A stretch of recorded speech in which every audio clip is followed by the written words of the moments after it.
जय जोहार, नमस्कार। छत्तीसगढ़िया न्यूज़ देख रहे हैं आप। छत्तीसगढ़ की तमाम बड़ी खबरों को विस्तार से बताएंगे, जो लोगों की जिंदगी से जुड़ी हुई बहुत ही महत्वपूर्ण खबर है। इससे पहले आप छत्तीसगढ़ से हैं और छत्तीसगढ़ समाचार ठीक इसी प्रकार रोजाना देखना चाहते हैं तो नीचे लाल कलर के सब्सक्राइब बटन को दबा करके चैनल को सब्सक्राइब कर लेना है। इससे पहले आज की कुछ प्रमुख सुर्खी। छत्तीसगढ़ में रेडी टू ईट को लेकर की आंगनबाड़ी कार्यकर्ताओं के लिए अच्छी खबर है। प्रदेश में नकली नोटों के कारोबार में हुआ बड़ा खुलासा, फैल रहा है नकली नोटों का जाल। अवैध रेत उत्खनन पर राज्य सरकार ने रोक लगाने के लिए दिए बड़े निर्देश। छत्तीसगढ़ का विधानसभा अब होने जा रहा है ऑनलाइन। छत्तीसगढ़ में बीते 24 घंटे के दौरान 4,500 कोरोना के नए मामले सामने आए हैं। आइए जानते हैं अब खबर विस्तार से। सीएम भूपेश बघेल ने अवैध रेत उत्खनन के लिए सख्त कार्यवाही करने के निर्देश दिए हैं और कार्यवाही नहीं होने पर अधिकारियों के विरुद्ध कड़ी कार्यवाही की जाएगी। अवैध रेत उत्खनन को रोकना अब कलेक्टर और एसपी की जिम्मेदारी होगी। आपको बता दें कि चिट फंड कंपनियों की भी इसी तरह की कड़ी कार्रवाई की थी। प्रदेश में जगह जगह से अवैध रेत उत्खनन की शिकायतें आ रही थी, जिसके बाद सीएम भूपेश बघेल ने व्यक्तिगत रूप से कलेक्टर और एसपी को अवैध रेत उत्खनन को रोकने के लिए चेतावनी दी है। और इस निर्देश आने के बाद बिलासपुर में खनन विभाग ने अरपा नदी में अवैध रेत उत्खनन के लिए जेसीबी, ट्रैक्टर और पोकलेन मशीन को जब्त भी कर लिया है। आपको बता दें कि इससे पहले भी अधिकारियों और मंत्रियों के द्वारा निर्देश दिए जा रहे थे, लेकिन कोई सख्त कदम नहीं उठाया जा रहा था प्रशासन के द्वारा। आपको बता दें कि समानता रॉयल्टी देकर के रेत का उत्खनन किया जाता है। सरकारी आंकड़ों की बात करें तो 69 रुपए प्रति टन रेत की रॉयल्टी तय की गई है।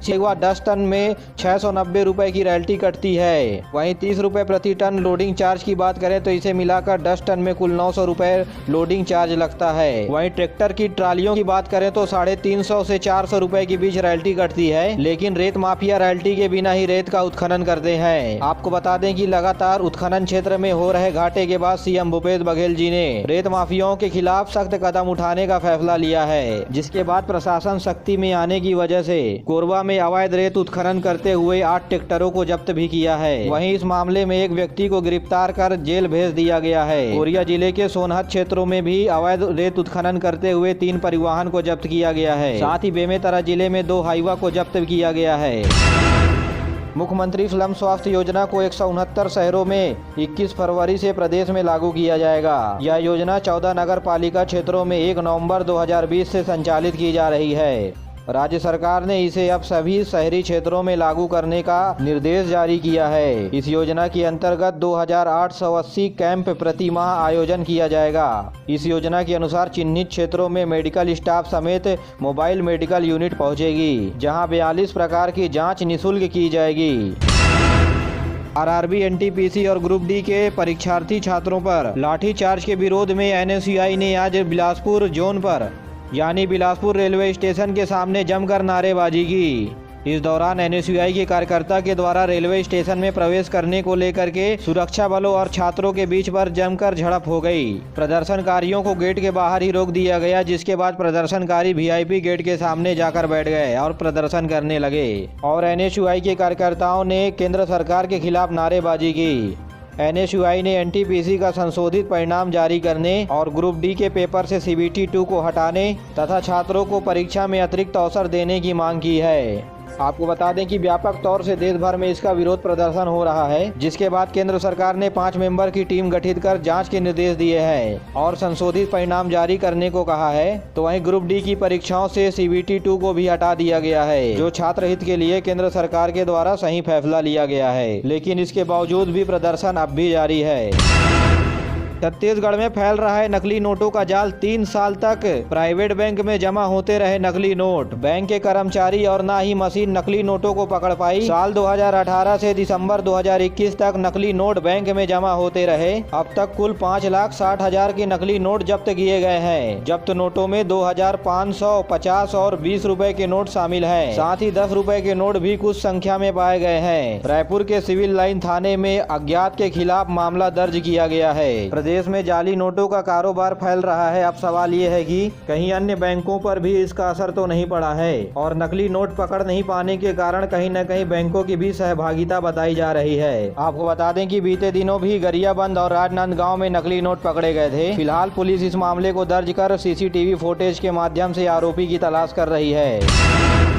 छत्तीसगढ़ सरकार के द्वारा आंगनबाड़ी कार्यकर्ताओं से रेडी टू ईट बनाने का काम वापस लेने के लिए संबंध में बिलासपुर हाई कोर्ट ने अंतरिम रोक लगा दी है। कोर्ट की अगली सुनवाई तक स्व सहायता समूह बिना किसी बाधा के रेडी टू ईट बनाने के लिए काम करती रहेंगी। उच्च न्यायालय में इस मामले की सुनवाई अब 3 और 4 मार्च को होगी। गौरतलब है कि राज्य सरकार ने रेडी टू ईट वितरण का काम केंद्रीकृत कर दिया है। शासन के इस निर्णय के खिलाफ 5 महिला स्व सहायता समूहों ने जनहित याचिका दायर की है। इस बीच प्रदेश के पूर्व मुख्यमंत्री डॉक्टर रमन सिंह ने न्यायालय के इस आदेश को स्व सहायता समूहों की जीत बताया है। उन्होंने कहा कि रेडी टू ईट पर फैसला आंगनबाड़ी के स्व सहायता समूहों की महिलाओं के जीत के साथ न्यायालय की ओर से दी जाने वाली सबक है। छत्तीसगढ़ में बजट सत्र को लेकर के विधायक अब ऑनलाइन प्रश्न लगा सकेंगे। इसके लिए विधानसभा ने एक नया वेब एप्लीकेशन तैयार कराया है। बीते दिनों वेब एप्लीकेशन के सुचारू संचालन के संबंध में विधायकों और उनके निजी सहायकों को ट्रेनिंग दी गई। वहीं ट्रेनिंग में पहुंचे विधायकों का कहना है कि यह तकनीक बहुत अच्छी है, क्योंकि विधायक इस एप्लीकेशन के माध्यम से घर बैठे प्रश्न लगा सकेंगे और इससे समय और पेपर दोनों की बचत होगी। आपको बता दें कि प्रत्येक विधानसभा सत्र में 1000 से 1200 प्रश्न आते हैं, लेकिन किसी कारणवश दूर दराज विधायक विधानसभा में पहुंचकर नहीं लगा पाते हैं। लेकिन इन समस्याओं से अब निजात पाने के लिए एक नई तकनीकी व्यवस्था विधानसभा भवन में ला दी गई है। अटल बिहारी वाजपेयी यूनिवर्सिटी को 10 साल बाद अपना स्थायी ठिकाना मिलने वाला है। बिलासपुर स्थित कोनी में अटल बिहारी वाजपेयी यूनिवर्सिटी का नया कैंपस बिल्डिंग बनकर तैयार है। पुराने अस्थायी भवन से शिफ्टिंग की प्रक्रिया शुरू कर दी गई है। शासन से कैंपस के उद्घाटन के लिए चर्चाएं की जा रही है। स्थायी ठिकाना नहीं होने के चलते यूनिवर्सिटी प्रबंधन के साथ साथ छात्राओं ने भी बेहद असुविधाएं झेली हैं। अटल यूनिवर्सिटी की स्थापना साल 2012 में हुई, जिसके बाद यूनिवर्सिटी अलग अलग भवन में संचालित होती रही। वहीं कुल सचिव ने कहा कि नए कैंपस के लिए लोक निर्माण विभाग से एनओसी मिल गई है। जल्द ही यूनिवर्सिटी को नए कैंपस में शिफ्ट कर नए एकेडमिक सेशन को आगे बढ़ाया जाएगा। देश के उत्तर की ओर से आने वाले ठंड हवाओं ने छत्तीसगढ़ में कड़ाके की सर्दी के चपेट में प्रदेश को ले लिया है। सरगुजा, बिलासपुर और दुर्ग संभाग के कई इलाकों में शीतलहर चल रही है। छत्तीसगढ़ के उत्तर की ओर से जंगल और पहाड़ों वाले क्षेत्रों में तापमान 3 से 4 डिग्री हो गया है और राजधानी रायपुर के आउटर में भी शीतलहर जैसे हालात हैं। मौसम विभाग ने सरगुजा, बिलासपुर, रायपुर और दुर्ग संभाग में अगले 24 घंटे के दौरान शीतलहर के साथ कोल्ड अलर्ट भी जारी कर दिया है। अंबिकापुर, जसपुर, पेंड्रा रोड, नारायणपुर, कांकेर, बीजापुर, कवर्धा और दुर्ग में तापमान 8 डिग्री से नीचे है। अधिकतर इलाकों में लोग ठंड से बचने के लिए अलाव तापते नजर आए। मौसम विभाग ने 1-2 पॉकेट में घना कोहरा छाए रहने की आशंका जताई है। छत्तीसगढ़ में कोरोना से बचाव के लिए 3 करोड़ 70 लाख से अधिक टीके लगाए जा चुके हैं। इनमें से 2 करोड़ 4 लाख 35 हजार लोगों को टीके की पहली डोज, तो वहीं 1 करोड़ 30 लाख लोगों को कोरोना वैक्सीन की दोनों डोज दे दी गई है। इसके अलावा 2 लाख 6 हजार स्वास्थ्य कर्मी, फ्रंट लाइन वर्कर और 60 साल से अधिक उम्र वाले लोगों को बूस्टर डोज लगा दिया गया है। इस बीच प्रदेश में 4645 व्यक्ति कोरोना संक्रमित पाए गए, तो वहीं कोरोना संक्रमण से 19 लोगों की मृत्यु हो गई। इसी बीच रायपुर कलेक्टर ने नाइट कर्फ्यू पर संशोधन करते हुए कहा है कि ढाबा, होटल, रेस्टोरेंट समेत अन्य खाद्य सामग्री बेचने वाले दुकानों को रात 12 बजे तक खोलने की अनुमति दी गई है। धान खरीदी मामले को लेकर के जांजगीर चांपा जिले के सक्ती में नवाखुर सरकारी समिति और ग्राम बिजदा के सरकारी समिति धान में कंकड़ पाने के कारण समिति के प्रमुख को निलंबित कर दिया गया है। नौकरी लगाने के नाम पर 23 लाख रुपए की ठगी करने वाले एक आरोपी को पुलिस ने आज रायपुर में गिरफ्तार कर लिया है।